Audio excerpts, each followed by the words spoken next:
কুষ্টিয়ায় সাংবাদিকদের সঙ্গে হেজবুত তাওহিদের গোলটেবিল বৈঠক অনুষ্ঠিত। বিস্তারিত দেখুন প্রতিবেদনে। কুষ্টিয়ার ভেড়ামারা উপজেলার ৯ মাইল এলাকায় সাংবাদিকদের সঙ্গে গোলটেবিল বৈঠক করেছে হেজবুত তাওহিদ। তাওহিদ ভিত্তিক আধুনিক রাষ্ট্র গঠনে গণমাধ্যম কর্মীদের ভূমিকা শীর্ষকে বৈঠকে সংগঠনের খুলনা বিভাগের নেতারা রাষ্ট্র ব্যবস্থা, ন্যায় বিচার ও সামাজিক শৃঙ্খলা বিষয়ে তাদের মতামত তুলে ধরেন।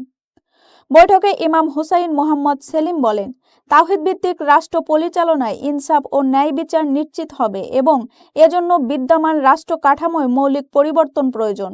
তিনি কুরআন সুন্নাহ ভিত্তিক বিচার ব্যবস্থা প্রণয়ন, সরকারি তত্ত্বাবধানে জামে মসজিদ নির্মাণ ও মসজিদ কেন্দ্রিক বিনা খরচে বিচার কার্যক্রম চালুর প্রস্তাব দেন।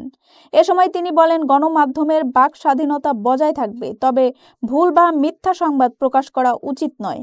রাষ্ট্রের মধ্যে কোনো ডিসিপ্লিন নাই, না শিক্ষা প্রতিষ্ঠান, না অফিস আদালত, নাকি কলকারখানা, না ব্যাংক, ইন্ডাস্ট্রি, ফ্যাক্টরি, না ফ্যামিলির ক্ষেত্রে কোথাও ডিসিপ্লিন নেই, না মাদ্রাসা, না মসজিদ। মসজিদে মানুষ কোন হচ্ছে? ২ নাম্বার ডিসিপ্লিন। ৩ নাম্বার আনুগত্য, ইতাআ। কোরআনে আল্লাহ বলছেন, আতিউল্লাহ আতিউর রাসূল ওয়া উলিল আমরি মিনকুম।